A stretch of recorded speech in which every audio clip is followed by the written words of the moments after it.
네, 객관식 재매기들 OX 문제편 촬영을 할 건데 칠판에 적어 놓은 게 좀 있죠. 보시면 이 객관식 재매기들 문제들을 제가 이론형 문제와 그리고 계산형 문제를 구분해 놨는데, 이론형 문제들은 보시면 OX 문제일 거예요. 이 OX 문제가 어떻게 만들어진 거냐면, 기존에 기출되었던 회계사 세무사 시험의 이론형 문제들 있죠. 걔네 지문을 1, 2, 3, 4, 5번 지문을 하나하나 쪽에서 관련 챕터 쪽에다가 집어넣은 다음에 걔를 가급적이면 기준서 순서 혹은 책에 있는 순서대로 그거를 제가 재배열을 좀 했습니다. 그렇게 재배열을 하고 전체적으로 기준서와 비교해 보면서 부족한 문장들 같은 경우에는 조금 추가를 했어요. 그래서 기출지문을 쪼개서 OX 문제화 했기 때문에 이것만 보셔도 이론형 문제 충분히 대비가 될 겁니다. 근데 반면에 문제화되지 않은 것들이 조금 있어요. 왜 그러냐면, 그거는 이제 제목의 요약이라고 제가 쓰는 요약서가 있습니다. 그 요약서에 제가 기준서 원문 문장을 그대로 실어 놓은 경우가 있어요. 근데 그렇게 기준서 원문 문장이 그대로 실려 있는데 그 문장이 시험에 출제가 됐다라고 하면, 이거를 OX 문제와 또 해놓으면 제목의 요약과 그리고 요 OX 문제를 같이 본다라고 할 때 두 번 보게 되는 거잖아. 그러면 이제 중복되고 이 책을 이용하시는 분들 입장에서 똑같은 거를 두 번 보면 이제 효율성 측면에서 좀 안 좋잖아요. 그래서 그런 것들은 제목의 요약 쪽에만 실어 놓은 것들이 조금 있습니다. 그래서 제목의 요약과 함께 이용을 해 주셔야 돼요. 이 강의는 지금 OX 문제 촬영하게 되는 이 강의는 물론 공개 특강으로 제공이 될 거지만 객관식 강의의 연장선상이라고 생각해 주시면 되겠습니다. 왜냐면 제가 객관식 강의 유료로 판매하는 강의에서는 계산 문제만 촬영을 했어요. 그리고 그 계산 문제가 여러 문제를 결합해 가지고 종합하는 종합 문제로 만들어 놓은 거기 때문에 문제 수가 좀 적은 대신에 많이 사이즈가 좀 크고 종합 문제예요. 그래서 문제풀이 시간을 조금 같은 정보를 이용해서 많은 주제를 가져갈 수 있기 때문에 문제풀이 시간을 조금 많이 세이브할 수 있죠. 그래서 강의 회차가 그 이유 때문에도 짧고, 그리고 이론형 문제를 이렇게 공개 특강으로 따로 제공해 드리기 때문에 짧은 것이지, 객관식 강의의 강의 회차가 짧다고 해서 뭐 내용이 부실하거나 그런 게 아닙니다. 어떤 강의보다 내용 충실하고 충분히 2차에도 어느 정도 적용이 될 수 있게 충분히 중요한 내용들 충분히 깊숙하게 설명을 하고 있기 때문에 객관식 강의와 함께 이용해 주시면 이게 분명히 도움이 될 겁니다. 왜냐면 계산 문제와 이론형 문제는 같이 가져가셔야 되는 게 뭐냐면, 이론형 문제 중에서 유형이 세 가지가 있어요. 일단은 쉬운 거, 그리고 어려운 거, 이렇게 두 가지로 나눌 수가 있고, 이 쉬운 거 중에서는 또 두 가지로 나뉘어요. 계산 구조를 묻는 문제 같은 게 있어요. 어떤 거냐면, 뭐 재평가 잉여금 같은 거는 기타 포괄 이익으로 인식한다. 이런 것들은 그냥 당연하게도 계산 문제 풀다가 당연하게 깨달아 버리는 거니까, 그런 것들은 요약서 읽고 그리고 계산형 문제 풀면서 그냥 대비가 되는 것이 따로 준비할 필요가 없는 거예요.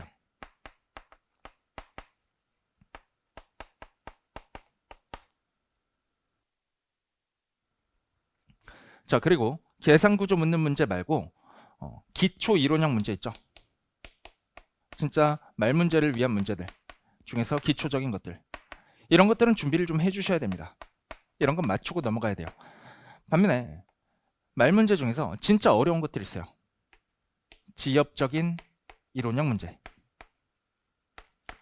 이런 것들은 뭐 저도 그렇고 다른 회계사 누구를 갖다 놔도 그냥 당장 보고는 몰라요. 기준서 한번 찾아보고 답을 할 수 있는 거거든. 전문가가 그런 거잖아요. 기준서를 머리에 다 담고 있어야 전문가가 아니라 요게 어디쯤에 있겠구나 라고 가가지고 이 사례에 적용되는 그 문장을 찾아볼 수 있으면 되는 거지. 그래서 이 경우에는 어떻게 회계 처리할 것인가, 그거를 판단할 수 있으면 이제 전문가라고 할 수 있고, 뭐 법률 전문가의 경우에도 마찬가지죠. 모든 법률을 머릿속에 넣고 다니는 게 아니기 때문에 이런 지엽적인 이론형 문제 같은 경우에는 그냥 나오면 틀리세요. 따로 준비하지 마요. 왜냐면 이런 것들을 준비하려고 시간 투입을 너무 많이 하다 보면 다른 과목에 시간 투입할 게 너무 줄어들어요.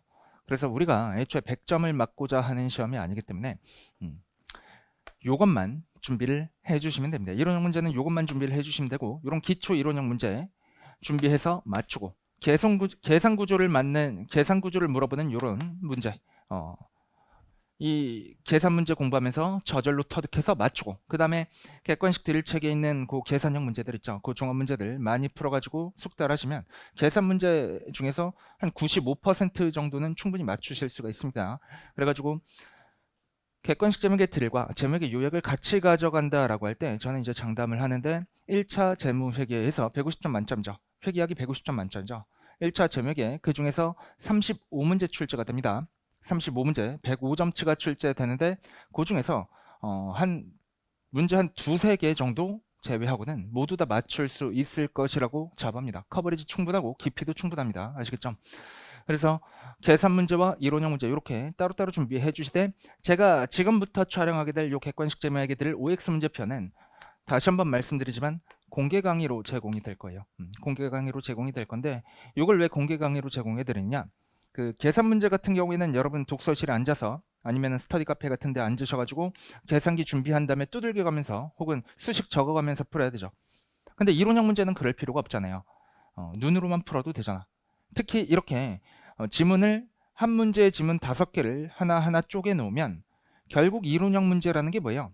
객관식 이론형 문제는 그 지문들이 맞냐 틀리냐만 판단을 하면 되는 거기 때문에 이렇게 제가 지문을 쪼개 놓은 OX 문제 같은 것들은 이런 것들은 그냥 이동 시간에 충분히 공부를 할 수가 있단 말이죠. 그래서 이동 시간에 유용하게 이용하시라고 제가 이거를 공개 강의로 올려드리는 겁니다. 그러니까 어떻게 이용하시냐면 그냥 멍하니 보시면 돼요. 어차피 제가 이쪽에 화면 띄워놨거든요.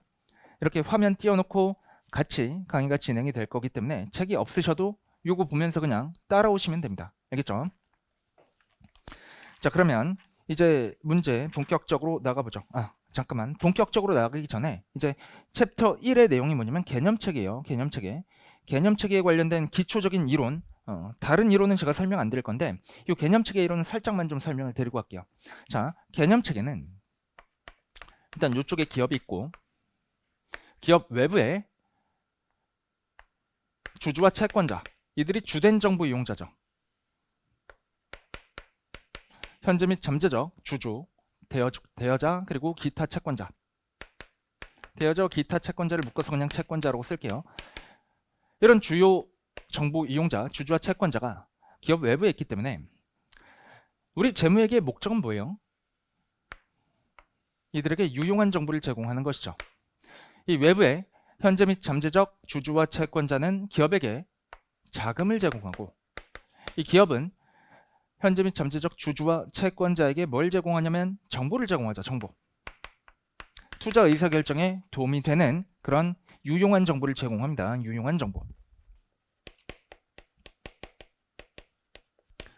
이 유용한 정보를 제공하는 것을 우리가 재무보고라고 하죠. 재무보고.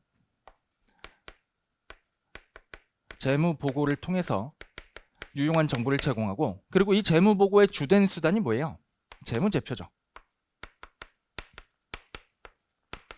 근데 이 재무제표 관련해서 요건 왜 설명드리냐면 이게 기초적인 거라서 회계 원리대에서나 배운 거지 요약집에도 없고 다른 책에도 아마 없을 겁니다. 근데 OX 문제로는 있어요. 그래서 요거를 추가적인 설명을 드리는 건데 이 재무제표 얘는 재무회계를 통해서 IFRS를 통해서 만들어지는 거죠. 그죠? 그럼 이런 재무제표가 제공하는 정보는 기본적으로 과거 정보예요. 그래서 어떤 거를 회계 원리 단계에서 배우셨을 거냐면 원가관리 회계에서 다루는 정보는 미래지향적이고 재무회계에서 다루는 정보는 과거지향적이다. 이런 걸 배웠을 겁니다. 그래서 재무제표에 실려있는 정보는 기본적으로 과거 정보예요. 왜 그러냐면 생각을 해보시면 X1년 재무제표를 만든다라고 해봅시다. X1년 재무제표를 만드는데 언제부터 만들 수가 있죠? X1년 12월 31일에 거래가 다 종료가 되어야 X2년 1월 1일부터 만들 수 있는 거야. 그럼 작성이 시작되는 재무제표 작성이 시작되는 X2년 1월 1일부터 그때부터 이미 이 정보는 과거 정보가 되는 거예요. 알겠죠? 재무제표는 과거 정보를 담고 있는 거야. 기본적으로 과거 정보를 담고 있습니다. 자, 반면에 과거 정보를 담고 있다라고 해서 투자자의 과거 의사결정에 영향을 미치느냐라는 것은 아니지. 과거 정보를 담고 있다고 해서 과거의 의사결정에만 영향을 미치는 것이 아니라 미래에 어떻게 의사결정할 것인지에도 도움을 주죠. 왜 그래요? 이 재무제표에 담긴 과거 정보를 이용해서 이 외부 정보 이용자가 그 자신 스스로 기업의 가치를 추정을 할 수 있기 때문이죠. 그게 이제 우리가 회계사들이 하는 밸류에이션이죠. 그죠? 그래서 이 과거 정보를 이용해서 기업 가치 추정이 가능하다라는 거예요. 실제로 기업가치 추정하는 단계를 보시면 영업이익을 바탕으로 기업가치를 추정을 합니다. 이 영업이익도 포괄손익계산서에 포함되어 있는 과거 정보죠. 자, 그래서 재무제표에 담긴 정보는 과거 정보지만 얘가 정보 이용자 입장에서 미래 의사결정을 하기 위해서 기업가치를 추정하는 데 있어서 도움이 된다. 그래서 얘는 유용한 정보가 될 수 있다라는 관점을 먼저 좀 가지고 이제 OX 문제 풀어보도록 하겠습니다. OX 문제 1번 보시면 개념 측에는 한국회계기준위원회가 일관된 개념에 기반해서 한국채택국제회계기준을 재개정하는 데 도움을 준다. 맞는 말이죠. 이런 거는 뭐 너무 기초적인 얘기니까 설명 안 하고 넘어갈게요. 2번 개념 측에는 특정 거래가 다른 사건에 적용할 회계기준이 없거나 회계기준에서 회계정책 선택이 허용되는 경우에 재무제표 작성자가 일관된 회계정책을 개발하는 데 도움을 주죠. 맞습니다. 3번 개념 측에는 모든 이해관계자가 회계기준을 이해하고 해석하는 데 도움을 주죠. 이해 및 해석에 도움을 제공하는 겁니다. 4번 개념 측에는 회계기준이 아니죠. 그래서 회계의 기준과 개념 측이가 상충하면 뭐가 우선 적용돼요? 회계의 기준이 우선 적용됩니다. 뒤쪽에 나온 말과 함께 읽어보시면 맞는 문장이죠. 자, 5번 일반 목적 재무보고의 목적을 달성하기 위해 회계기준위원회는 개념 측의 관점에서 벗어난 요구사항을 정하는 경우가 있을 수 있죠. 이것도 뭐 기준서 원문에 있는 문장이고 맞는 말이라고 할 수 있어요. 6번 개념 측에는 회계기준위원회가 관련 업무를 통해 축적한 경험을 토대로 수시로 개정될 수 있다. 맞죠? 문과적인 학문이 모두 그런 거예요. 법률이건 회계기준이건 수시로 개정이 될 수가 있습니다. 근데 7번 보시면 개념 체계가 개정되면 자동으로 회계기준이 개정된다라고 했어요. 이건 틀렸죠. 자동으로 개정되는 게 아닙니다. 별도의 개정 절차를 거쳐야 돼요. 이 개념 체계라는 거는 요 책 한 권을 놓고 생각을 해보시면 앞쪽에 머리말과 같은 거예요. 머리말에 제가 어떤 정보를 썼냐면 이 책을 이러이러한 목적에 따라 썼고 이러이러한 사람들에게 도움이 될 것이고 이러이러한 용도로 사용해 주길 바란다라는 내용들이 보통 이제 모든 책의 머리말에 들어가 있을 겁니다. 그리고 뒤쪽에 본문에 가보시면 문제풀이 할 때 어떤 식으로 문제를 푸는지 그런 것들이 나와 있죠. 그래서 제가 어떤 문제를 푸는 그 저만의 틀이 있다라고 합시다. 그 문제풀이 틀을 시간이 지남에 따라서 바꿀 수 있겠죠. 그 문제풀이 틀을 바꾼다고 해서 앞쪽에 머리말이 자동으로 바뀌나? 그러지 않죠. 이용하는 방법은 그대로일 수 있지. 그러면 제가 이 머리말에 기재된 내용을 바꾼다고 해서 뒤쪽에 문제풀이 방법이 바뀌나? 그러지도 않죠. 그렇기 때문에 개념 체계가 개정된다고 자동으로 회계기준이 개정되는 것은 아닙니다. 7번은 틀렸고요. 8번 개념 체계는 회계기준위원회의 공식 임무에 기여한다. 맞죠? 공식 임무가 뭐예요? 주요 정보 이용자, 그러니까 현재 및 잠재적 주주와 채권자에게 유용한 정보를 제공하는데 도움을 제공하는 것이 회계기준위원회의 공식 임무죠. 이 임무는 전 세계 금융시장의 투명성, 책임성, 효율성을 제공하는 회계기준을 개발하는 것이다. 그죠? 그것이 회계기준위원회의 공식 임무죠. 9번 보시면 회계기준위원회의 업무는 세계경제에서의 신뢰, 성장, 장기적 금융안정을 조성함으로써 공공이익에 기여하는 것이다. 뭐 맞는 말이죠. 좋은 말 나오면 맞는 말이라고 생각하시면 돼요. 도덕 문제 같은 거지. 10번 개념체계에 기반한 회계기준은 투자자와 그 밖의 시장 참여자가 정보에 입각한 경제적 의사결정을 내릴 수 있도록 재무정보의 국제적 비교 가능성과 정보의 질을 향상시킴으로써 투명성에 기여한다라고 되어 있는데 말 표현이 조금 애매하지만 맞는 말입니다. 11번 보시죠. 개념체계에 기반한 회계기준은 자본 제공자와 자본 수탁자 간의 정보 격차를 줄임으로써 그죠? 자본 제공자가 누구죠? 현재 및 잠재적 주주와 채권자 말하는 거예요. 자본 수탁자는 누구죠? 수탁자? 얘는 기업 말하는 거죠. 그죠? 수탁 책임 있는 게 그래서 기업의 경영자죠. 자, 자본 제공자와 자본 수탁자 간의 정보 격차를 줄임으로써 책임성을 강화한다. 맞습니다.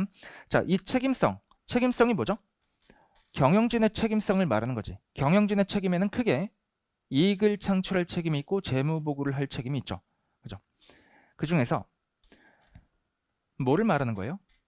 정보 격차를 줄임으로써 책임성을 강화한다라는 것은 뭐 재무 보고를 좀 더 효과적으로 할 수 있게 그렇게 한다라는 얘기죠. 그러니까 정보 제공 책임을 강화한다라는 얘기지. 그죠?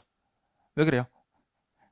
개념 체계에 따라서 개별 기준서가 만들어질 것이고 그 개별 기준서에 따라서 재무제표를 만들어서 자본 수탁자가 자본 제공자에게 제공을 할 것이기 때문에 이 개념 체계에 기반한 회계 기준이 정보 격차를 줄인다. 라고 하면 맞는 말이고 그럼으로써 경영자의 책임성을 강화한다 라면 맞는 말이 되는 거죠. 뭐 그렇게 보시면 되겠고 12번 보세요. 개념책에 기반한 회계 기준은 경영진의 책임을 묻기 위해 필요한 정보를 제공한다. 맞죠? 이런 정보 보통 어디에 나오죠? 포괄손익 계산서에 나오지. 그죠? 경영진의 책임은 조달받은 자본을 가지고 이익을 많이 창출하는 거죠. 그래서 이 이익 창출과 관련된 책임을 묻기 위해서 들여다봐야 될 것은 포괄손익 계산서죠. 13번 봅시다. 국제적으로 비교 가능한 정보의 원천으로서 개념책에 기반한 회계 기준은 전 세계 규제기관에게도 매우 중요하다. 맞는 말입니다. 좋은 말이죠. 14번 개념책에 기반한 회계 기준은 투자자에게 전 세계의 기회와 위험을 파악하도록 도움을 주어서 맞죠? 기회는 어떻게 파악하죠? 똑같은 자본이 투하 자본이 있을 때 이익을 더 많이 창출하는 회사 그게 이제 투자자 입장에서 기회가 되는 거죠. 거기에 투자를 더 하려고 할 때니까. 그리고 위험은 뭐죠? 똑같은 투하 자본이 있을 때 손실을 발생시키거나 아니면 이익을 덜 발생시키는 회사를 말하는 거죠. 그런 데는 투자를 회수하겠죠. 자, 이런 거를 파악하도록 도움을 주어서 자본 배분을 향상시킴으로써 경제적 효율성에 기여한다. 맞죠? 효율성이 높은 기업에 이익을 많이 창출하는 기업에 자원이 몰리도록 도움을 주는 거지. 자, 15번 개념체계의 목적은 일반 목적 재무보고의 기초를 형성한다라고 되어 있는데 얘가 얼핏 보면 맞는 말인데 틀렸어요. 왜 그러냐면 이 말이 거꾸로 된 겁니다. 일반 목적 재무보고의 기초는 일반 목적 재무보고의 목적은 개념체계의 기초를 형성한다 라고 읽으셔야 돼요. 알겠죠? 일반 목적 재무보고의 목적은 개념체계의 기초를 형성한다. 이렇게 보셔야 됩니다. 그래서 15번 문장은 틀린 말이고 이런 게 이제 말문제로 나왔을 때 좀 어려운 거지. 앞뒤를 바꿔 읽어도 맞는지 틀리는지가 좀 애매한 것들 이런 게 좀 어렵죠. 16번 문제 가겠습니다. 일반 목적 재무보고의 목적은 현재 및 잠재적 투자자, 대여자와 그 밖의 채권자가 기업에 자원을 제공하는 것과 관련된 의사결정을 할 때 유용한 보고기업 재무정보를 제공하는 것이다. 여기까지 맞고요. 그때 그 의사결정을 다음을 포함한다 라고 되어 있는데 양고로 1번 보시면 지분상품 및 채무상품의 매수, 매도 또는 보유. 양고로 2번 대여 및 기타 형태의 신용 제공 또는 결제. 맞죠? 투자 의사결정과 관련된 거죠. 둘 다. 양고로 3번 보시면 기업이 경제적 자원 사용에 영향을 미치는 경영진의 행위에 대한 의결권 또는 영향을 미치는 권리 행사. 이런 건 뭐예요? 주주들에게 주주총회에서 의결권 행사할 때 그 의결권 행사의 근거가 되도록 만들어준다라는 겁니다. 알겠죠? 그래서 1, 2, 3번 전부 다 맞는 말이죠. 16번 맞는 말이고 17번 가겠습니다.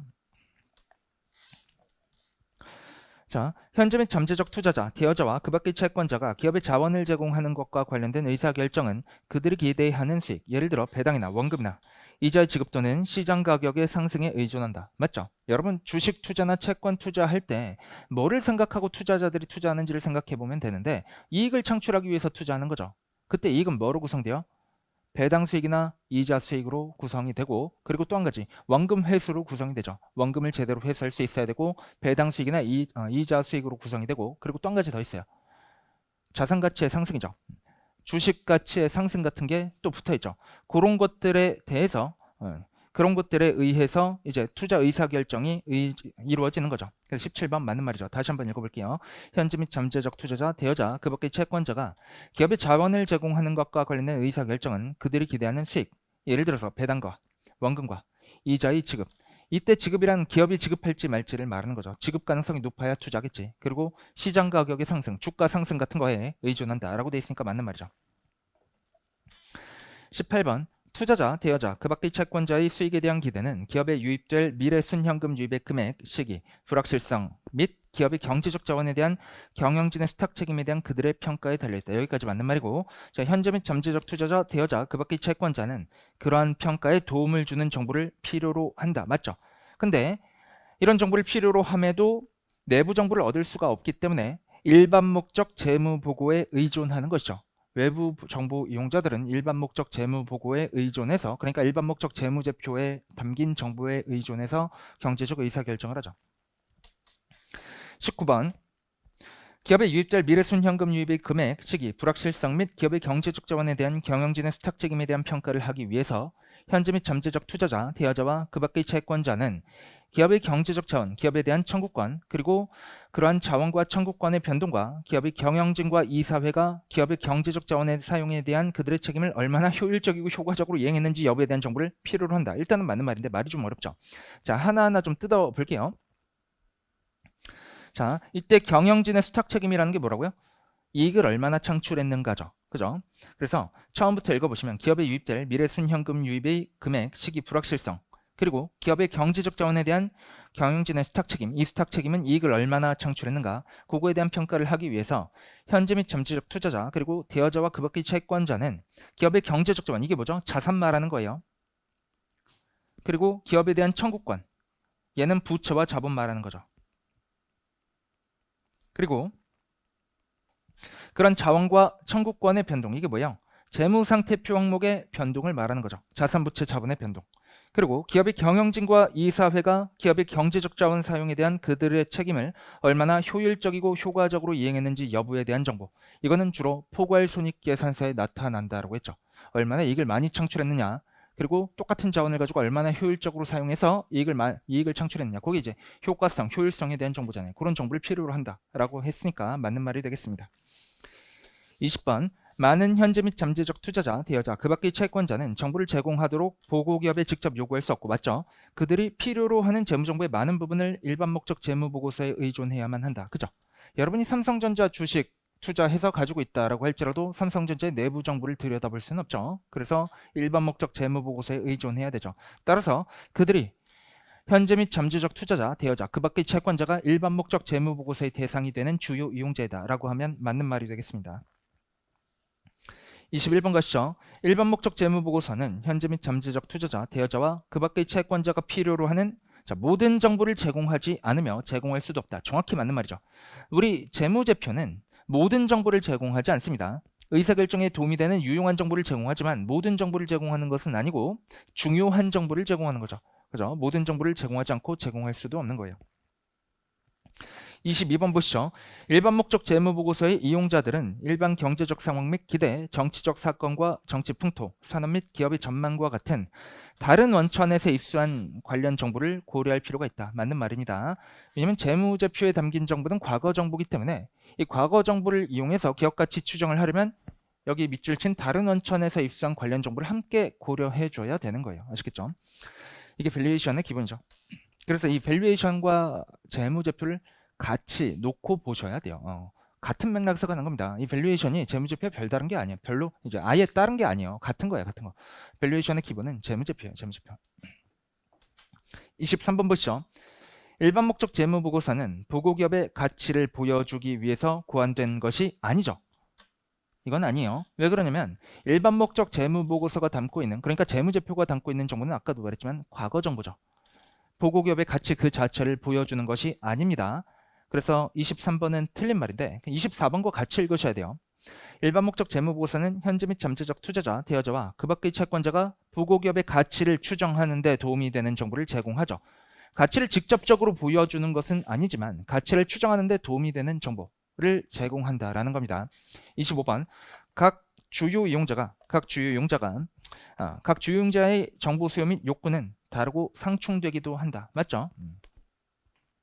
주주와 채권자 입장에서 요구하는 정보 수요가 서로 다르겠죠. 그래서 이용자별로 정보 수요나 욕구 같은 것은 다르고 상충되기도 할 수도 있습니다.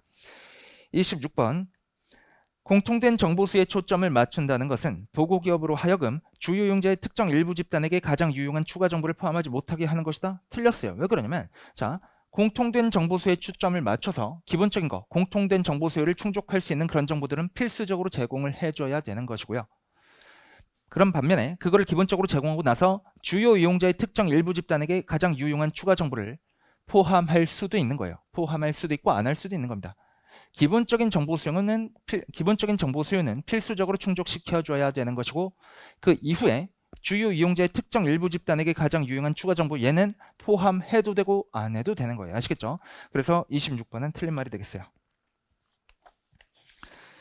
27번 보시죠. 보고기업의 경영진도 해당 기업에 대한 재무정보에 관심이 있다. 맞죠? 그러나 경영진은 필요로 하는 정보를 내부에서 구할 수 있기 때문에 일반 목적 재무보고에 의존할 필요가 없습니다. 맞는 말이죠.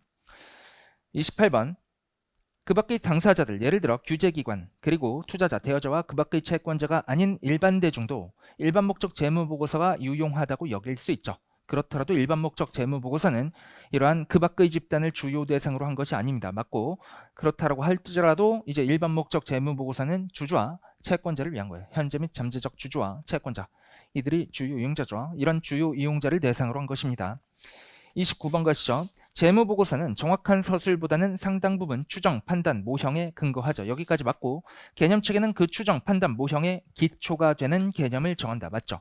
이런 추정, 판단, 모형의 기초가 되는 개념과 관련해서 측정 기준 쪽에서 좀 이제 상세하게 설명을 하고 있죠. 그리고 뭐 이제 IFRS를 상세하게 보시면 공정가치를 어떻게 평가해야 되는지에 대한 언급도 살짝씩 하고 있습니다. 그래서 이 개념체계 쪽에서 이런 추정, 판단, 모형의 기초가 되는 개념, 예를 들어서 자산부채 자본의 개념이라든지 측정 기준의 개념이라든지 이런 것을 정해서 제공을 하고 있는 것이죠. 30번 일반 목적 재무보고서는 보고기업의 재무 상태에 관한 정보, 즉 기업의 경제적 자본 및 보고기업에 대한 청구권에 관한 정보를 제공한다. 맞죠? 재무보고서는 보고기업의 경제적 자원과 청구권을 변동시키는 거래와 그 밖의 사건의 영향에 대한 정보도 제공한다. 맞습니다. 경제적 자원 및 청구권, 그것을 변동시키는 거래와 그 밖의 사건의 영향에 대한 정보도 제공해요. 주석서 제공하죠. 이 두 유형의 정보는 기업에 대한 자원 제공 관련 의사결정, 이게 투자 의사결정이죠. 투자 의사결정에 유용한 투입 요소를 제공한다. 맞습니다. 31번 보고기업의 경제적 자원 및 청구권의 성격 및 금액에 대한 정보, 이런 정보는 이용자들이 보고기업의 재무적 강점과 약점을 식별하는 데 도움을 줄 수 있죠. 자, 경제적 자원은 자산을 말하는 것이고 청구권이라는 것은 부채와 자본, 조달 사이드를 말하는 거라고 했어요. 이들의 성격 및 금액에 관한 정보가 어떻게 표시가 되죠? 성격은 계정 분류를 통해서 표시가 될 거예요. 그죠? 재고자산이든 유형자산이든 뭐 이런 계정 분류를 통해서 요 경제적 자원이 어떤 성격을 가지고 있구나, 요 부채 혹은 자본이 어떤 성격을 가지고 있구나, 이런 거를 파악할 수 있죠.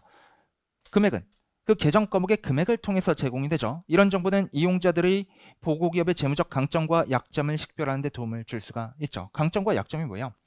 예를 들어서 부채로 자본을 조달하려고 하는 상황이다 라고 하면 부채 비율이 낮을수록 유리하겠죠. 부채 비율이 낮다는 건 재무적 강점이 되는 거죠. 그런 게 이제 재무적인 강점과 약점이 되는 것이고, 이런 재무적 강점과 약점은 재무제표를 통해서 파악이 가능하죠. 32번 보고기업의 경제적 자원 및 청구권의 성격 및 금액에 대한 정보는 이용자들이 보고기업의 유동성과 지급 능력, 추가적인 자금 조달의 필요성, 그리고 그 자금 조달이 얼마나 성공적일지를 평가하는 데 도움을 줄 수 있다. 맞습니다. 자, 찬찬히 뜯어볼게요. 경제적 자원, 얘는 자산 말하는 거라고 했어요. 그리고 청구권, 얘는 부채와 자본을 말하는 것이라고 했습니다. 이 자산과 부채와 자본의 성격 및 금액에 관한 정보, 얘는 계정 과목과 금액에 관한 정보라고 해석해서 읽으시면 되고, 이런 정보는 이용자들이 보고기업의 유동성은 어떻게 판단하죠? 유동부채가 적고 유동자산이 클수록 유동성이 좋은 거죠. 그리고 지급 능력, 역시 유동 비율이 클수록 지급 능력이 좋다라고 볼 수 있는 거죠. 그리고 추가적인 자금 조달의 필요성, 예를 들어 유동부채가 크다, 그래서 유동부채가 큰데 단기적으로 현금이 없다라고 하면 추가적인 자금 조달 필요성이 있는 거죠. 그리고 그 자금 조달이 얼마나 성공적일지, 자금 조달이 성공적일지 여부는 부채 비율에 따라서 주로 결정이 되죠. 부채 비율이 낮을수록 부채를 통한 자본 조달이 유익하겠죠. 유익이라기보다는 가능성이 높겠지. 그죠? 그리고 그게 안 된다라고 하면 주주로부터 자금을 조달해야겠죠. 이런 것들을 평가하는 데 도움이 될 수 있다 라고 하니까 얘는 맞는 말이죠. 자, 33번 보겠습니다. 보고기업의 경제적 자원 및 청구권의 성격 및 금액에 대한 정보는 이용자들이 기업의 경제적 자원에 대한 경영진의 수탁 책임을 평가하는 데도 도움이 되죠. 그죠?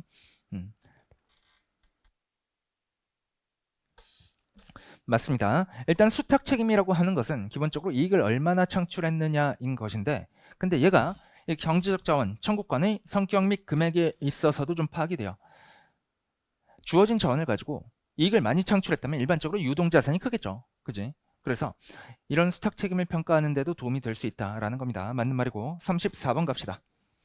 현재 청구권에 대한 우선순위와 지급 요구사항에 대한 정보. 이 우선순위는 어떻게 되죠? 우선순위라는 것은 얘는 보통 채권자가 돈을 먼저 가져가고 주주가 나중에 가져가죠. 이런 거 말하는 거예요. 그리고 지급 요구사항에 대한 정보, 채권에 혹은 주식에 조건이 붙을 수 있겠죠. 우선주 같은 거는 보통주보다 먼저 배분을 받아가는 주식이잖아. 그런 요구사항들에 대한 정보는 이용자들이 기업에 대한 청구권이 있는 자들에게, 청구권이 있는 자들이 누구죠? 채권자와 주주입니다. 이들에게 미래 현금 흐름이 어떻게 분배될 것인지, 어떻게 분배되죠? 채권자에게 먼저 분배되고 나중에 주주에게 분배되지. 그런 것을 예측하는 데 도움이 된다라고 했으니까 역시 34번 맞는 말입니다. 35번 다른 유형의 경제적 자원은 미래 현금 흐름에 대한 보고기업의 전망에 관한 이용자들의 평가에 다르게 영향을 미친다. 맞죠? 경제적 자원은 자산을 말하는 것이라고 했죠. 다른 유형의 자산이라고 하면 재고자산이나 뭐 유형자산 이런 걸 생각할 수 있는데, 자, 재고자산은 현금 흐름에 어떻게 영향을 미쳐? 얘는 팔려나감으로써 현금화되죠. 유형자산은 얘는 팔려나가는 게 아니죠. 사용되어서 재고자산을 만들어내서 그 재고자산이 팔려나감으로써 현금을 창출하는 거죠. 그렇게 다르게 영향을 미친다라는 겁니다. 알겠죠? 반면에 이제 또 금융자산 같은 것들, 얘도 팔려나가서 현금화되는 거니까 뭐 다른 유형의 자산은 미래 현금 흐름에 대한 보고기업의 전망에 관한 이용자들의 평가에 다르게 영향을 미친다라고 하면 맞는 말이죠. 36번. 비록 그 현금 흐름을 개별적인 경제적 자원 또는 청구권과 관련지을 수 없더라도 재무보고서의 이용자들은 보고기업의 영업에 이용 가능한 자원의 성격과 금액을 알 필요가 있다. 성격과 금액이 뭐랬죠? 계정 과목과 그 크기라고 했습니다. 알 필요가 있죠. 맞습니다. 좀 뜯어서 보시면 그 현금 흐름을 개별적인 경제적 자원 또는 청구권과 관련지을 수 없더라도 이게 무슨 말이에요? 이런 것 때문에 이제 현금 창출 단위를 대상으로 자산 손상을 하는 거죠. 그죠? 개별 자산에 대해서 현금 흐름을 추정할 수 없기 때문에 현금 창출 단위의 손상을 인식하는 것인데, 그 측면에 비춰보면 현금 흐름을 개별적인 경제적 자원과 관련 지을 수는 없더라도 이게 무슨 말이에요? 개별적으로 현금을 창출할 수 없는 그런 자산 집단들, 현금 창출 단위 집단이 있을 수 있다는 거죠. 걔네들은 현금 창출 단위 전체로서만 현금 흐름을 창출할 수 있고, 그래서 개별적인 자산들을 그 경제적 자원 또는 청구권과 관련 지을 수 없더라도, 현금 흐름과 관련 지을 수 없더라도, 개별적인 자산들을 현금 흐름과 관련 지을 수 없더라도 재무보고서의 이용자들은 보고기업의 영업에 이용 가능한 자원의 성격과 금액을 알 필요가 있는 거죠. 자, 이렇게 생각해 보시면 돼요. 현금 창출 단위 안에 여러 가지 자산들이 있을 거잖아요. 그런 자산들에 대해서도 개별적으로 계정 분류랑 그 크기, 금액을 알 필요는 있는 거죠. 그래서 맞는 말이죠. 37번 봅시다. 보고기업의 경제적 자원 및 청구권의 변동, 재무상태표 항목의 변동을 말하는 것이네. 얘는 그 기업의 재무성과 그리고 채무상품이나 지분상품의 발행과 같은 그 밖의 사건이나 거래에서 발생한다라고 되어 있는데 맞죠? 자, 재무성과가 뭐예요? 손익거래로 인한 자본의 증감을 말하는 거예요. 그리고 채무상품이나 지분상품의 발행과 같은 그 밖의 사건이나 거래, 이게 뭐예요? 부채 조달 거래나 아니면 자본 조달 거래로 인한 자산의 변동 말하는 거예요. 자, 그래서 이 채무상품은 자본에 영향을 미치지 않죠. 추가로 발행한다고 해도. 대변의 부채, 차변의 자산, 이렇게 회계 처리가 되니까. 그럼 얘를 빼고 자본의 변동사항만 놓고 보면 자본은 변동사항이 크게 두 가지로 나뉘어요. 손익거래와 자본거래죠. 변동 사유가. 자본 변동은 크게 두 가지 사유로 나뉩니다. 손익거래와 자본거래지.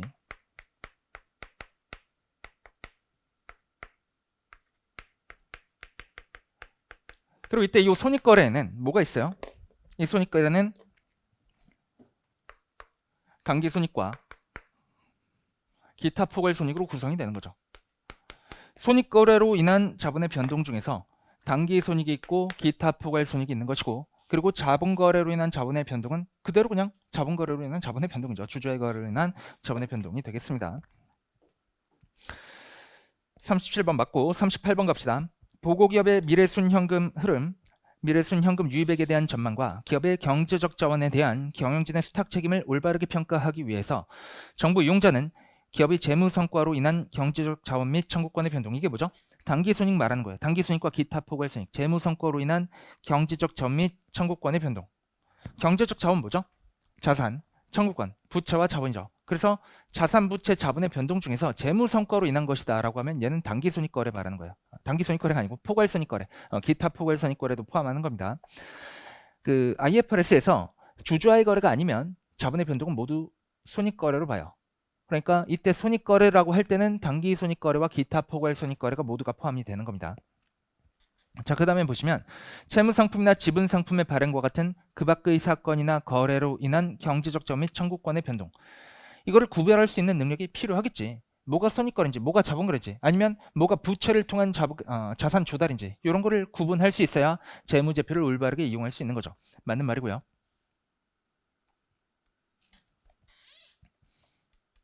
자, 39번. 39번. 보고기업의 재무성과에 대한 정보는 그 기업의 경제적 자원에서 해당 기업이 창출한 수익을 이용자들이 이해하는 데 도움을 준다. 맞죠? 기업이 창출한 수익에 대한 정보는 이용자들이 기업의 경제적 자원에 대한 경영진의 수탁 책임을 평가하는 데 도움을 주겠지. 맞습니다.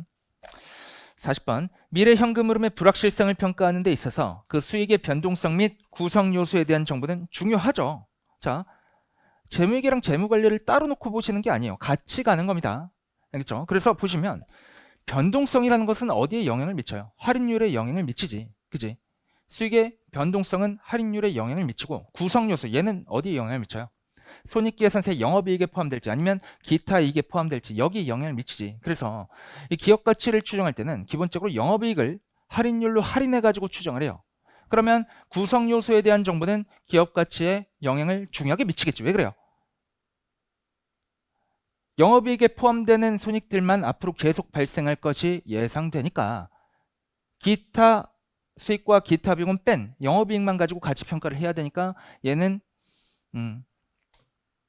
미래 현금 흐름의 불확실성을 평가하는 데 중요하지. 수익의 변동성 얘도 미래 현금 흐름의 불확실성을 평가하는 데 있어서 중요하죠. 그지? 그래서 이 40번의 기본 전제는 우리가 기업 가치를 평가하고 있다라는 거예요. 기업 가치 평가할 때 그 수익의 변동성 및 구성 요소에 대한 정보는 매우 중요한 겁니다. 그리고 미래 현금 흐름의 불확실성을 평가하는 데 있어서 변동성과 구성 요소에 대한 정보 얘 굉장히 중요한 거예요. 41번 가시죠. 자, 보고기업의 과거 재무성과와 그 경영진이 수탁 책임을 어떻게 이행했는지에 대한 정보는 기업의 경제적 자원에서 발생하는 미래 수익을 예측하는 데 일반적으로 도움이 된다. 맞는 말이고요. 42번. 발생기준회계는 거래와 그 밖의 사건 및 상황이 보고기업의 경제적 자원 및 청구권에 미치는 영향을 비록 그 결과로 발생하는 현금의 수취와 지급이 다른 기간에 이루어지더라도 그 영향이 발생한 기간에 보여준다. 이게 발생주죠. 맞는 말이죠. 이것이 중요한 이유는 보고기업의 경제적 자원과 청구권 그리고 기간 중 변동에 관한 정보는 그 기간의 현금 수취와 지급만의 정보보다 기업의 과거 및 미래 성과를 평가하는 데 더 나은 근거를 제공하기 때문이다. 맞죠? 그래서 발생주의와 그 발생주의를 적용하게 되는 이유에 대한 내용입니다. 맞는 말이고. 43번 보시죠. 한 기간의 보고기업의 재무성과에 투자자와 채권자에게서 직접 추가 자원을 획득한 것이 아닌 경제적 자원 및 청구권의 변동이 반영된 정보. 이거는 기업의 과거 및 미래 순현금 유입의 창출 능력을 평가하는 데 유용하다. 자, 봐요. 재무성과, 기본적으로 단기손익과 기타 포괄손익 말하는 거죠. 그리고 투자자와 채권자에게 직접 추가 자원을 획득한 것이 아닌 경제적 자원 및 청구권의 변동. 이건 뭐예요? 기타 손익 거래들 말하는 거야. 자, 이렇게 봐야겠네. 요때 재무성과는 단기손익을 말하는 거예요. 재무성과. 단기손익. 그리고 투자자와 채권자에게서 직접 추가 자원을 획득한 것이 아닌 경제적 자원 및 청구권의 변동. 얘는 이제 기타 포괄손익 말한다고 생각해봐요. 그렇게 보시면 이런 것들이 반영된 정보는 기업의 과거 및 미래 순현금 유입 창출 능력을 평가하는 데 유용하겠지. 그죠? 이 정보는 보고기업이 이용 가능한 경제적 자원을 증가시켜온 정도, 이거를 정확히 보여주는 거지. 그리고 그 결과로 투자자와 채권자에게 직접 추가 자원을 획득하지 않고 영업을 통해서 순현금 유입을 창출할 수 있는 능력을 증가시켜온 정도를 보여주죠. 맞는 말입니다. 44번. 한 기간의 보고기업의 재무성과에 대한 정보는 시장가격 또는 이자율의 변동과 같은 사건이 기업의 경제적 자원 및 청구권을 증가시키거나 감소시켜서 기업의 순현금 유입 창출 능력에 영향을 미친 정도도 보여줄 수 있죠. 재무성과에 대한 정보, 얘는 기본적으로 단기손익과 기타 포괄손익을 말하는 건데 문장마다, 문단마다 어디에선 단기손익으로 해석하는 게 좀 더 적합하고 어디에선 포괄손익으로 해석하는 게 좀 더 적합하고 그래요. 그래서 여기서 단기손익에 초점을 맞춰서 읽어봅시다. 한 기간의 기업의 재무성과, 그러니까 단기손익에 대한 정보는 시장가격 또는 이자율의 변동과 같은 사건이 기업의 경제적 자원 및 청구권을 증가시키거나 감소시켜서 기업의 순현금 유입 창출 능력에 영향을 미친 정도도 보여주겠지. 왜 그래요? 여러분 그 수익과 비용의 정의를 외워주셔야 되는데 기본적으로 수익은 뭐죠? 자본의 증가로서 주주와의 거래가 아닌 거예요. 비용은 뭐죠? 자본의 감소로서 주주와의 거래가 아닌 겁니다. 그래서 경제적 자원 및 청구권을 증가시켰는데 주주와의 거래가 아니다. 라는 것은 뭐예요? 그게 이제 재무성과 중에 플러스 요인인 거지. 그치? 경제적 자원 및 청구권을 감소시켰는데 주주와의 거래가 아니다. 라는 것은 뭐예요? 재무성과 중에 마이너스 요인인 거죠. 그죠? 그래서 재무성과에 대한 정보가 이런 변동과 같은 사건이 기업의 경제적 자원 및 청구권을 증가시키거나 감소시켜서 요거를 증가시키거나 감소시켜서 기업의 순현금 유입 창출 능력에 영향을 미친 정도는 당연히 보여줄 수 있는 겁니다. 45번 한기간의 보고기업의 현금 흐름에 대한 정보는 이용자들이 기업의 미래순 현금 유입 창출 능력을 평가하고 기업의 경제적 자원에 대한 경영진의 수탁 책임을 평가하는 데 도움이 되죠. 그지? 현금 흐름에 대한 정보가 이런 유용성도 있는 겁니다. 이런 데도 도움이 돼요. 46번 현금 흐름에 대한 정보는 이용자들이 보고기업의 영업을 이해하고 재무활동과 투자활동을 평가하며 유동성이나 지급 능력을 평가하고 재무성과에 대한 그 밖의 정보를 해석하는 데 도움이 되겠죠. 맞는 말이야. 이렇게 좋은 말 나오면 그냥 굳이 틀린 거를 찾기보다는 다른 지문 넘어가서 더 틀린 게 있나 요거를 보는 게 더 좋습니다. 자, 47번 봐요. 보고기업의 경제적 자원 및 청구권은 재무성과에 의해서만 아니죠. 추가적인 자본을 통한 자금 조달이나 부채를 통한 자금 조달로 인해서도 경제적 자원 및 청구권이 변동될 수가 있죠. 47번은 틀렸습니다. 48번 보고기업의 채무상품이나 지분상품의 변동에 관한 정보는 보고기업의 경제적 자원 및 청구권이 변동된 이유와 그 변동이 미래 재무성과에 주는 의미를 이용자들이 완전히 이해하는 데 필요하다. 맞죠? 자, 채무상품이나 지분상품의 변동에 관한 정보가 뭐예요? 부채 비율과 같은 그 자본구조, 부채와 자본의 구조에 관한 변동에 관한 정보를 말하는 거지. 이런 정보는 보고기업의 경제적 자원 및 청구권이 변동된 이유 그리고 그 변동이 미래 재무성과에 주는 의미를 이해하는 데 필요하죠. 부채를 통해서 발행을 했으면 재무성과가 이자 비용이 많이 지출될 것이니까 그만큼 줄어들겠지. 자본을 통해 조달한 것보다. 그래서 맞는 말이에요. 49번 기업의 경제적 자원 사용에 대한 경영진의 책임의 예로는 가격과 기술 변화와 같은 경제적 요인들의 불리한 영향으로부터 해당 자원을 보호하고 기업이 적용해야 하는 법률, 규제, 계약 조항을 준수하도록 보장하는 것을 들 수 있다. 맞는 좋은 말입니다. 경제적 자원의 사용에 대한 경영진의 책임에 있어서 이걸 효율적으로 사용하고 그리고 자산이 손상되지 않도록 보호하고 그리고 규제들을 준수하는 거 이런 게 전부 다 경영진의 책임이 되는 거죠. 그래서 49번 맞는 말이고 50번 봅시다.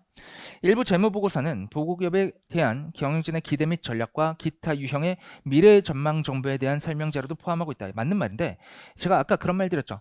무슨 말을 했냐면 재무제표는 기본적으로 과거 정보를 담고 있다고 했어요. 하지만 요새는 이제 기업 가치의 추정에 도움이 되는 미래 전망 정보도 어느 정도 재무제표에 포함해서 표시를 해라 라는 그런 요구사항들이 많아지고 있는데 이런 정보가 주로 어디에 포함되냐면 주석에 포함돼요. 그래서 뭐 금융기관들 주석 보시면 미래 전망 정보 이런 거 미래 전망 같은 거 검색해 보시면 주석에 분명히 있습니다. 제가 알아요. 제가 많이 만들었거든. 그래서 이런 미래 전망 정보가 주로 주석 쪽에서 제공이 되는데 주석도 재무제표죠. 그래서 맞는 말이죠. 51번 유용한 재무 정보의 질적 특성이 뭐가 있죠? 근본적 질적 특성의 목표가 있고 그리고 보강적 질적 특성의 비검 정리가 있죠. 이런 질적 특성은 그 밖의 방법으로 제공되는 재무정보뿐 아니라 재무제표에서 제공되는 재무정보에도 적용된다. 맞아요. 요 유용한 재무정보의 질적 특성은 재무제표에서 제공되는 정보에만 적용되는 게 아닙니다. 다른 방법으로 제공되는 정보에 있어서도 유용한 재무정보의 질적 특성은 똑같이 적용이 됩니다. 포괄적 제약 요인인 원가도 마찬가지요. 재무제표를 통해서 제공되는 정보뿐만 아니라 다른 방법으로 제공되는 정보에 대해서도 포괄적 제약 요인인 원가도 똑같은 방식으로 적용이 돼요. 그래서 맞는 말입니다.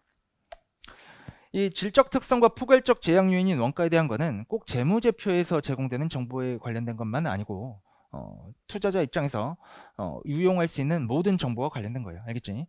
자, 52번 보세요. 질적 특성과 원가 제약 요인 적용 시 고려사항은 정보 유형별로 다를 수 있겠죠. 항상 같으려는 보장은 없죠. 맞는 말입니다. 53번 재무정보가 유용하기 위해서는 목적 적합해야 하고 나타내고자 하는 바를 충실하게 표현해야 하죠. 목표를 충족하니까 유용한 정보 맞죠. 이것과 관련해서 추가적으로 드릴 설명이 있는데 목적 적합하면서 표현의 충실성 이 두 가지를 모두 충족해야만 유용한 정보가 되는 것이죠. 모두 충족해야 유용한 정보고 이 둘을 모두 충족하는 정보의 유용성을 보강시키는 역할을 하는 게 보강적 질적 특성이에요. 그래서 보강적 질적 특성이 아무리 많이 충족된다라고 할지라도 목표 두 가지 중에 하나를 충족하지 못한다면 걔는 유용한 정보라고 볼 수 없는 겁니다. 아시겠죠? 54번 가시죠. 재무정보가 비교 가능하고 검증 가능하며 적시성이 있고 이해 가능한 경우 비검정리 그러니까 보강적 질적 특성의 네 가지를 모두 충족한 경우 그 재무정보의 유용성은 보강되죠. 맞습니다. 55번 근본적 질적 특성은 목적 적합성과 표현의 충실성이죠. 맞는 말이고요. 56번 목적 적합한 재무 정보는 이용자들의 의사결정에 차이가 나도록 할 수 있다. 맞죠? 목적 적합한 정보라는 것은 의사결정에 차이를 가져오는 정보를 말합니다.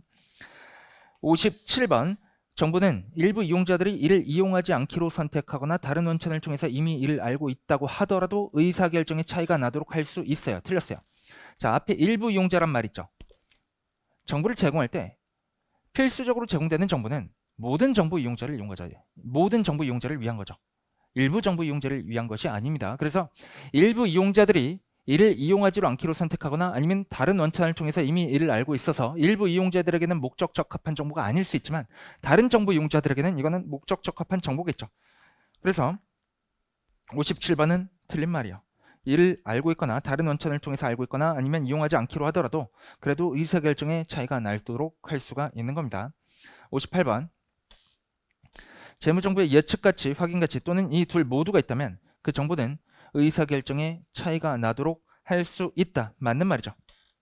자, 목적 적합성의 구성 요소가 세 가지가 있었습니다. 목, 예, 확중, 예측가치, 확인가치, 그리고 중은 뭐예요? 중요성인가 중립성인가? 자, 목적 적합한 재무 정보는 의사결정에 차이가 나도록 할 수 있는 정보라고 했어요. 중요하지 않은 정보는 차이가 나도록 할 수 없습니다. 그래서 목적 적합성 쪽에 붙어있는 중은 중요성이에요. 아시겠죠?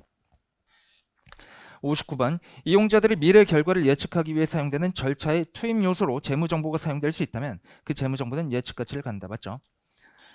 60번 재무정보가 예측가치를 갖기 위해서 그 자체가 예측치 또는 예상치일 필요는 없죠. 예측치를 갖는 재무정보는 이용자들 자신이 예측하는 데 사용됩니다. 그래서 과거 정보라고 할지라도 예측가치를 가질 수가 있습니다. 61번 재무정보가 과거 평가에 대해서 피드백을 제공한다면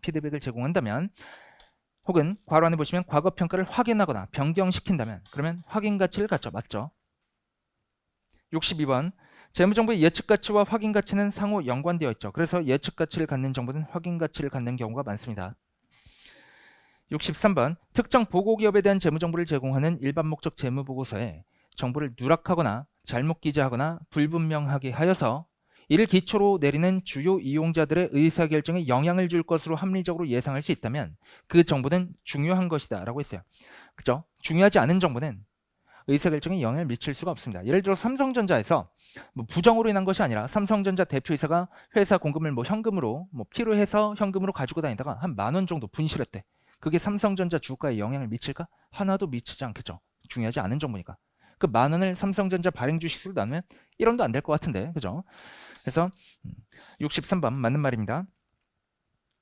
64번 중요성은 개별 기업 재무보고서 관점에서 해당 정보와 관련된 항목의 성격이나 규모 또는 둘 다의 근거에서 해당 기업의 특유한 측면의 목적 적합성 맞습니다. 해당 기업의 특유한 측면의 목적 적합성이 중요성인 거예요. 왜 그런지 설명드릴게요. 이 중요성이라는 것은 성격적인 중요성과 규모적인 중요성이 있어요. 자, 규모적인 중요성은 방금 설명드렸죠. 삼성전자 입장에서 10,000원은 중요한 정보가 아니죠. 10,000원짜리 재고자산이 소실되었다. 중요하지 않습니다. 근데 성격적으로 중요할 수가 있어. 똑같은 금액의 자산이 소실되었더라도 이게 쉽게 구할 수 있는 자산이에요. 그리고 영업에 크게 영향을 미치지 않아요. 그러면 걔는 중요하지 않은 정보지. 근데 똑같은 금액의 자산이 소실되거나 파손되었는데 이게 삼성전자 입장에서 반도체 생산 설비야. 당장 영업활동을 1년간 할 수 없어요. 이거 없으면. 그럼 굉장히 중요한 정보가 되겠죠. 그래서 성격이나 규모 측면에서 또는 이 둘 다의 근거에서 해당 기업의 특유한 측면의 목적 적합성이 중요성이 되는 거예요. 아시겠죠? 65번 회계기준위원회는 중요성에 대한 획일적인 계량 임계치를 정하거나 특정한 상황에서 무엇이 중요한 것인지를 미리 결정할 수가 없습니다. 왜 그러냐면 이 중요성이라는 것은 64번에 비추어서 읽어보면 기업의 특유한 측면의 목적 적합성이기 때문에 그래요.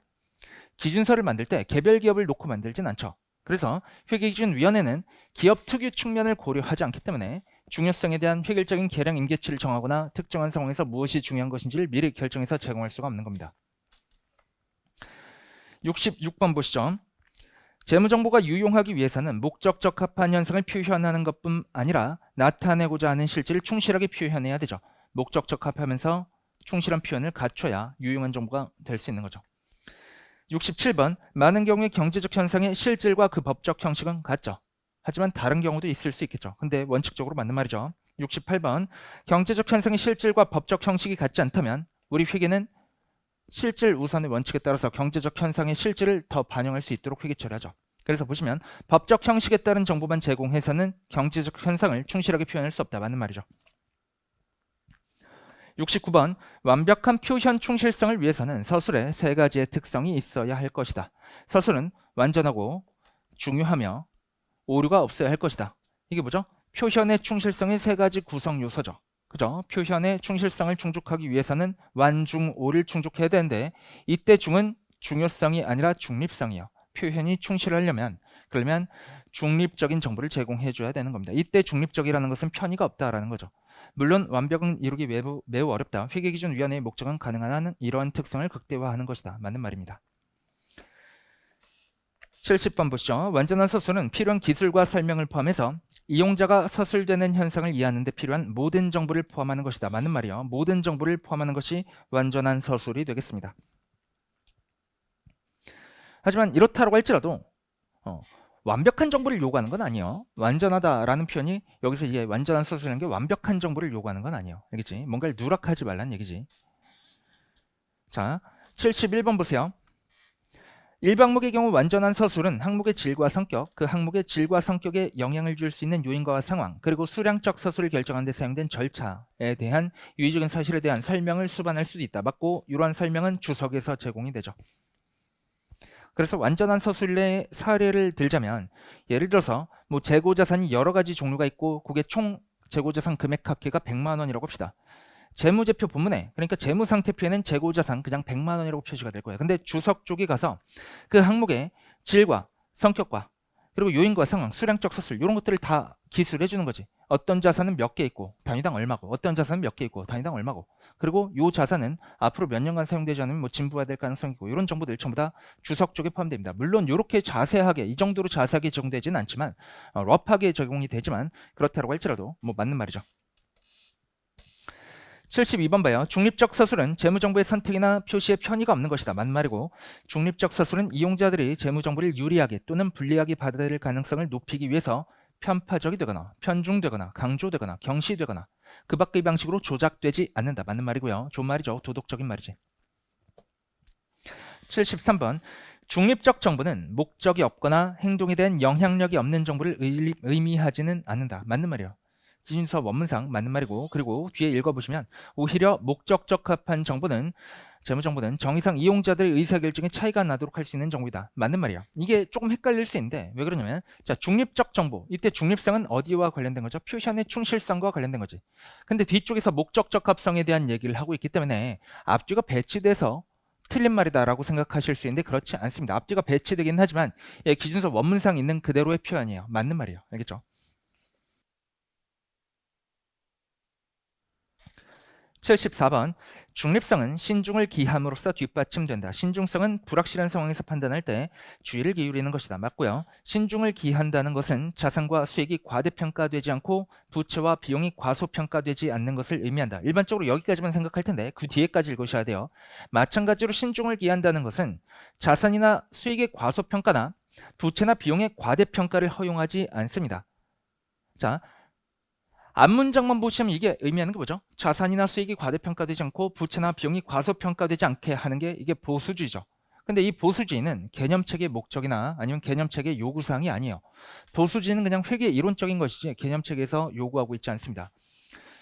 그래서 뒤쪽까지 읽어보시면 보수주의랑 다른 얘기를 하고 있는 거예요. 그러한 그릇된 평가는 미래기간의 수익이나 비용의 과대평가나 과소평가로 이어질 수 있다라고 하고 있죠. 그래서 예를 들어서 설명을 드리자면 X1년도 말의 재고자산 과대평가는 그 다음 기간의 매출 원가의 X1년 말의 재고자산 과대평가는 그 다음 기의 매출 원가의 과대평가로 이어질 수 있죠. 그죠?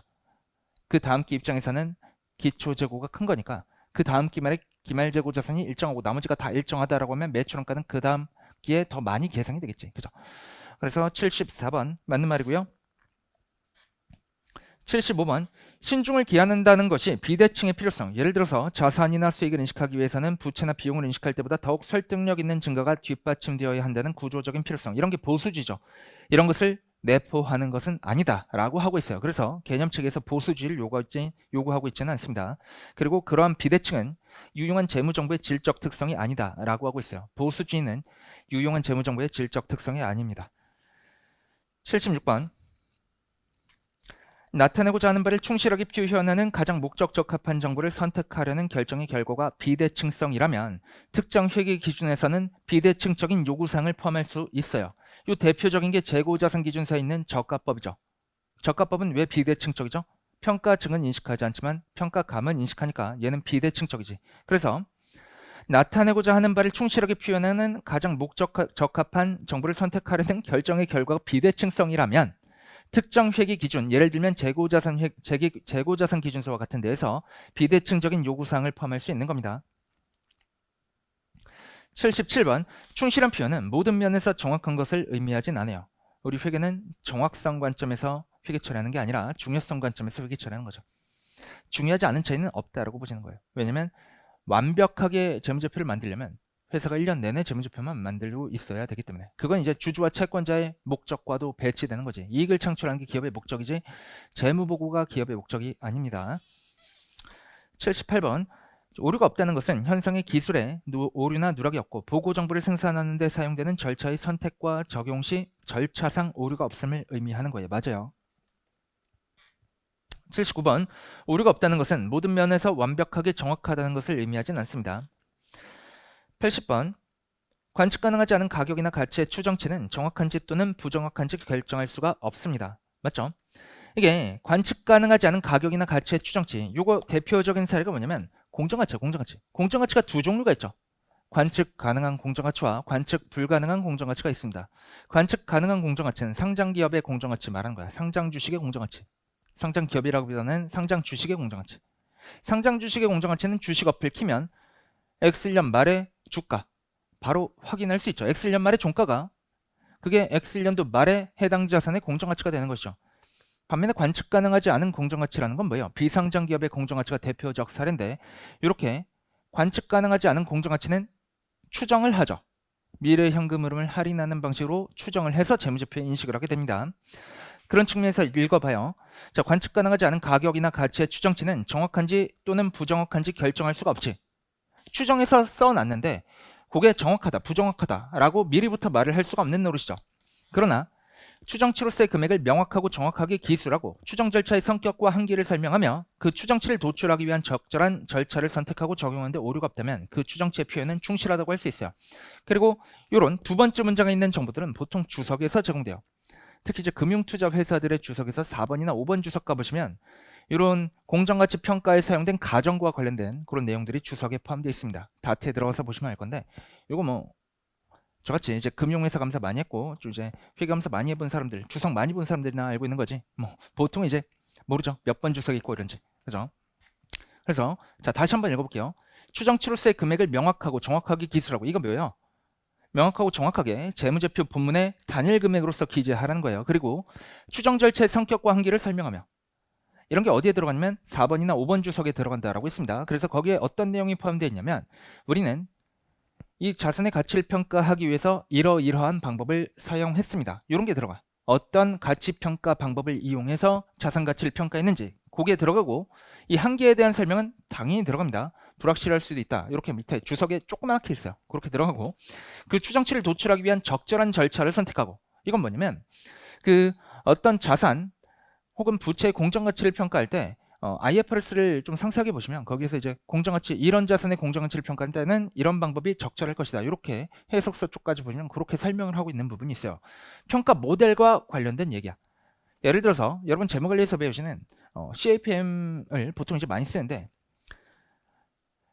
할인율 결정하기 위해서 CAPM을 많이 쓰죠. 그때 이런 추정치를 도출하기 위한 할인율도 추정치니까 그런 추정치를 도출하기 위한 적절한 절차. 이때 적절한 절차는 뭐 CAPM 같은 게 되는 거지.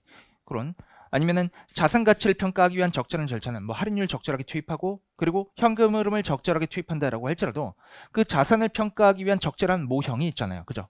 똑같은 DCF 모델이라고 할지라도 적절한 모델이 있을 거 아니야. 그 적절한 모델을 선택하고 적용하는데 오류가 없다면 그 추정치의 표현은 충실하다고 할 수 있다라는 겁니다.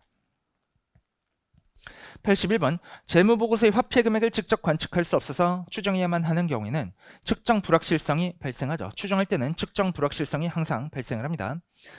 82번 합리적인 추정치의 사용은 재무정보의 작성에 필수적이죠. 그죠? 비상장 주식 공정가치 같은 거 반드시 추정해서 공시를 해야 됩니다. 표시를 해야 되죠. 재무제표 부분에. 추정이 명확하고 정확하게 기술되고 설명되는 한 정보의 유용성을 저해하진 않아요. 맞는 말이고. 83번 측정 불확실성이 높은 수준이라면 그러한 추정은 유용한 재무정보를 제공하지 못한다. 아니에요. 불확실성이 높다라고 할지라도 충분한 설명과 주석에서 충분한 설명과 함께 제공된다면 유용한 정보가 될 수 있어요. 알겠죠? 다른 대안이 없는 경우에 추정치가 불확실성이 있다라고 할지라도 추정의 불확실성이 측정 불확실성이 높은 수준이라고 할지라도 주석에 충분한 설명이 제공된다면 그 정보는 유용하다라고 봅니다. 84번 정보가 유용하기 위해서 목적 적합하고 나타내고자 하는 바를 충실하게 표현해야 한다. 맞는 말이죠. 목적 적합하지 않은 현상에 대한 표현 충실성과 목적 적합한 현상에 대한 충실하지 못한 표현 모두 이용자들이 좋은 결정을 내리는 데 도움이 되지 않는다. 맞아. 자, 이용자들이 좋은 결정을 내리는 데 도움이 되는 정보를 우리가 유용한 정보라고 합니다. 그런 유용한 정보가 되기 위해서는 목표 두 가지를 충족해야 되는 거죠. 어느 하나라도 충족하지 않으면 유용한 정보라고 할 수 없어요. 그래서 84번 맞는 말입니다. 잠깐 쉬었다 가시죠.